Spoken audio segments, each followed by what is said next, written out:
Hello and welcome to the Chatting with Exiled channel, and today we're going to be talking about Assassin's Creed Mirage. I wanted to dedicate a small video to talking about what we've seen when it comes to the gameplay, as if you've watched any of my longer form content, you'll know that I didn't enjoy Valhalla very much, and I'm going to give you a quick rundown in a moment as to my biases, just so that you understand where my perspective comes into this, and my thoughts on the overall trailer, and some of the thoughts that I'm going to be expressing in today's video. Make sure to subscribe to the channel though if you do enjoy content like this. Right now, just because of my workload, the uploads are no longer going to be every week on this channel, it's going to be every other week, so hopefully you can bear with me when it comes to that for now on this channel. But yeah, if you want to see more content, more longer form content, right now the main channel is every single week, so the long form content over there. Now when it comes to my biases with Assassin's Creed, I'm going to start off with the game that started it all for me, which was Assassin's Creed 2, so that is the launch pad for where I believe the bar is set for a good Assassin's Creed game. The first one that I played, plus it's considered one of the best in the entire franchise. It's also the game that reinvented the way that open world games were made, or at least some branch of the open world genre was made at the time. Then we walked into Assassin's Creed Unity, all of the issues on launch. However, I do believe that to this day it's still the pinnacle of what Assassin's Creed should be when it comes to the way that it's dealt with, when it comes to its stealth mechanics, its storylines, and everything about it. I believe it does everything perfectly. Well, not everything perfectly, but in terms of what is meant to be an Assassin's Creed experience, I believe that it does almost everything to a T, from the parkour, the way that Paris feels as a map that you're exploring, the Templar and Assassin conflict, everything about the game is done really well in those regards. Then we have the turning point for the franchise, which was Origins, and as I've said in other videos, Origins, in my opinion, was required to happen. The franchise as a whole had got extremely stale, people were calling for change, so Ubisoft took a year off after all the backlash around Syndicate and Unity's release, and they came out with Origins, and it was loved at the beginning of its release. It's kind of got hated on now, because Valhalla is its eventual thing of what became of Assassin's Creed. However, I do believe Origins is still a great game, and I think it's the perfect example of how they can actually do an Assassin's Creed open world experience like it that's a full RPG, or at least partial RPG mechanic, similar to something like The Witcher. Obviously not in quality of The Witcher, but in terms of the way the style is presented. And then lastly, we do have Valhalla. These are like the four games that I would say are like the points that I would argue is a lot of my biases come into play. Valhalla, and this is my rundown: bloated, don't like the game, the story sucks, all the characters are not like at all likable, and generally speaking, the only good part of the game is that it's graphically very good looking, and as well it gives you some moments that are pretty similar to like the old games where, for example, you go to Vinland and you find the place within Assassin's Creed 3, that's pretty cool, and also the modern day is probably the best out of the 3 RPG games. However, overall outside of that, I would say that Valhalla isn't exactly a great game. Before we actually talk about the gameplay, I'm going to also talk about the controversy surrounding the game and a little aspect of the characters themselves. So if you don't know, Yasuke is one of the assassins within this game. He is a black samurai who is supposedly a character from history who has all these different things going for it. I haven't read enough about this character to really have an opinion on it. Generally speaking, when I watched the trailer, it wasn't the thing that came to mind. I wasn't like, oh, black samurai, and now I'm annoyed. I was more or less along the lines of, I would say, what a lot of people have been, which is just confused at why they didn't just have 2 Japanese characters like they would in like Syndicate, for example. We had 2 British people. Within Greece, you had the option between 2 characters who were from, well, not Sparta itself, I don't believe, but from Greece itself. And then the fact that almost every single Assassin's Creed game outside of Black Flag, I believe, has all got characters that come from the place that it is set within.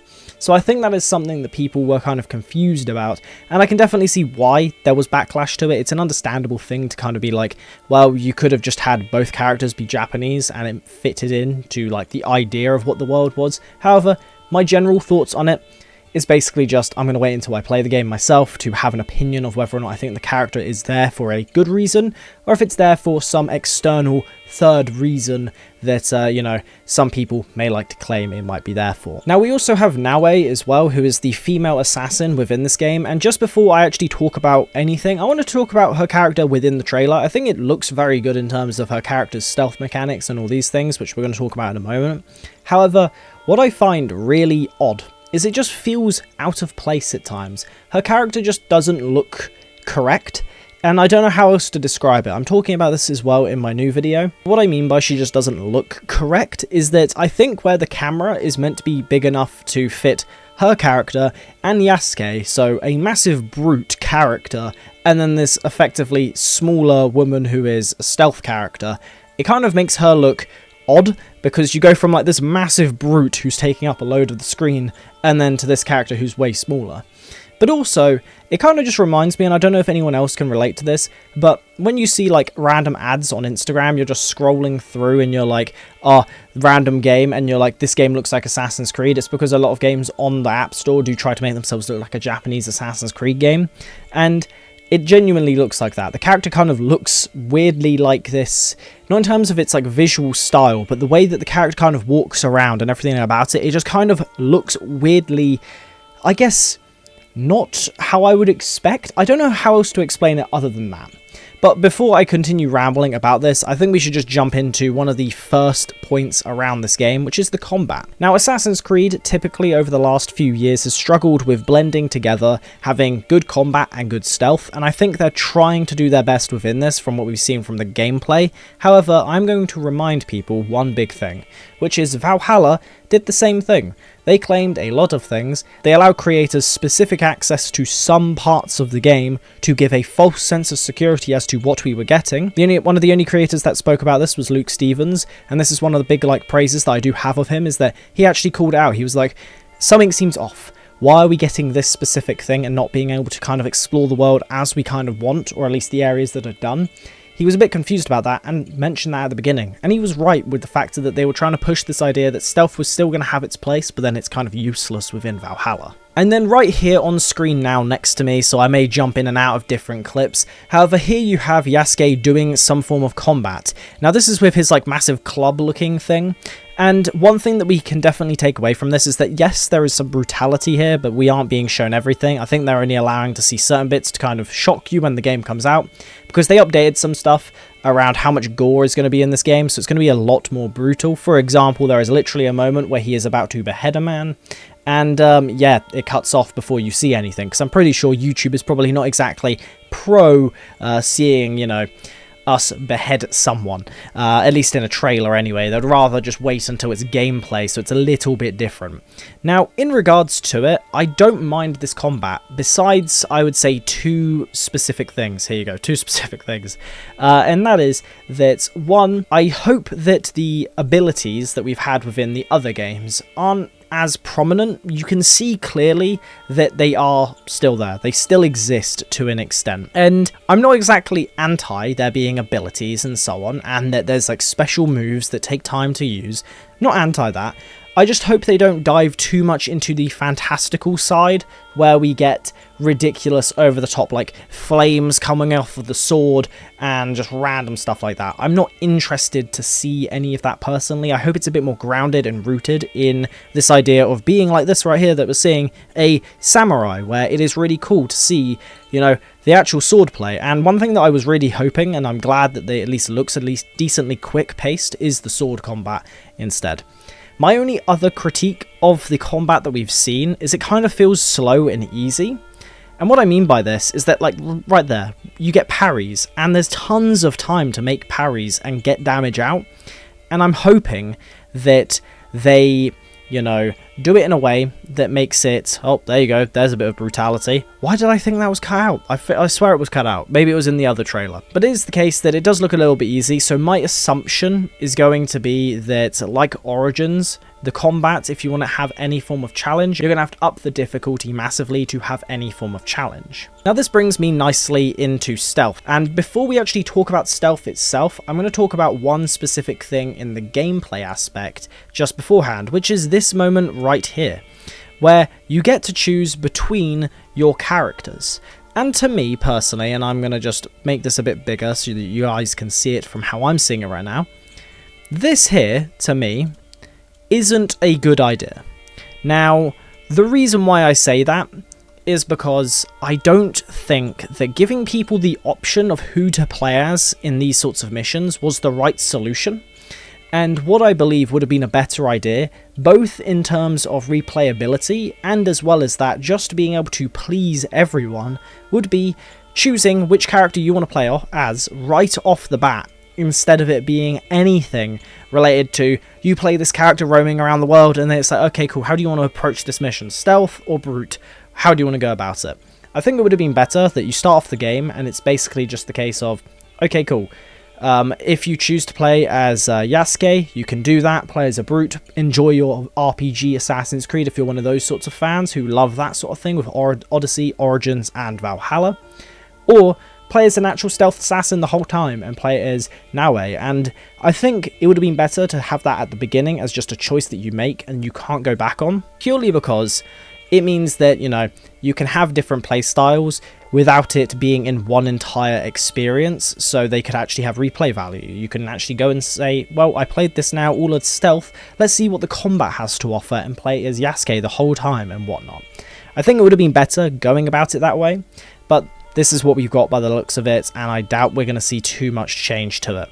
Now, what I do want to talk about, though, is stealth, and what we've actually seen in regards to it, because I personally think that the stealth in this game is pretty close to bordering great, if I'm honest. Yes, there is some things where it kind of looks kind of like Valhalla at times. However, one biggest change that I've seen is lighting, which is insane. The fact that this game has finally done something properly about lighting, where you have full control, you can take out lights, and then that way you can get around a little bit easier. If there is lights on you, you're going to be very easily spotted in comparison to other games where it didn't really matter. And on top of that, you can go prone, as we could just see just then. Again, how's it taken? What, bordering 10 titles? If not, I think this might be the 10th if you're not including Mirage as a standalone like mainline game, which is insane. Genuinely insane. I think it's 12 if you also include Rogue. But yeah, I think the fact that we've actually got a good load of stealth mechanics is really nice to see. The fact that they at least seem to have listened to an extent of what we might be getting when it comes to the stealth mechanics. And as you can see right here, you've got Naue just jumping down to assassinate someone, which I think really looks cool. I don't know if this is going to be how they do it all the time, where if you're jumping down to do an assassination, it just puts you into a, you know, cinematic-esque mode. However, yeah, I think the stealth actually does look genuinely decent in this game. I'm just hoping that this isn't a bait and switch of any kind. It looks like it shouldn't be. However, what I'm hoping it's not the case of is that stealth only really matters in like these select sequences of like black box-esque missions. I don't know if these are black box missions, but missions where, you know, you're going in to assassinate someone and then everyone's going to go, okay, I'll just play as the stealth character instead. Whereas, you know, when you're roaming around the world, you're kind of pushed more to play as Yasuke because it makes more sense to the character and whatnot. If they want to still have RPG mechanics, then I hope that it goes broader than just the idea of the combat within this game. Now, the last area that I wanted to talk about is the world design and how it looks, and I think that they've done a really good job, which isn't a surprise. Ubisoft are genuinely really good at building worlds themselves. Now, as I said earlier, I think Paris was probably the perfect version, and I wish Ubisoft would scale down a little bit more for some releases. You know, give us a Mirage every now and again, but make it a little bit better, please. But yeah, scale down a little bit more and focus on like one area in particular instead of having to try and spread yourself massively thin and hope that everything kind of makes sense. Just remember that this is a specific thing that they're showing us that is going to be like just right to get everything rolling for getting people interested in the game. So I do hope that this is what the world is like all the way through. Again, I have trust issues with Ubisoft, massively, but when it comes to it, the game does look visually stunning, as they usually do, and also the world design, typically of an Assassin's Creed game, at least how it looks and feels, is normally pretty decent. Outside of, I would say, Valhalla, again, like I mentioned, Valhalla doesn't do well in a lot of these regards. It struggles to kind of make anything feel full, it struggles to make anything interesting, and also, it just struggles to make any town or city seem important in any way. Now, though, that is everything when it comes to my basic rundown and my thoughts of Assassin's Creed Shadows, so let me know down below what your thoughts are. I hope that this hasn't come across as too overly negative or too biased in either direction. I feel like I've got a fairly level head when it comes to Assassin's Creed releases, especially when it came to Mirage. I basically got, I believe, pretty much every prediction correct with Mirage, because I was like, yeah, I just feel like this is Ubisoft baiting in some regards. But yeah, if you do want to see my overall thoughts about Assassin's Creed Mirage, I do have a video essay over on the Exiled channel that is a full deep dive critique on Mirage and how I believe Ubisoft didn't learn the right things about what makes people love games like The Witcher 3, and also what makes people love their older titles as well. Now though, with that all being said, I hope you guys enjoyed this video. Make sure to leave a like, do subscribe to the channel as well, and if you want to support me directly, then make sure to check out the Patreon as well, all listed down in the description below. And lastly, like I said, I do have the main channel, so go check that one out as well over at Exiled on YouTube as well. So with that all being said, I'll see you guys in the next one. Have a good one.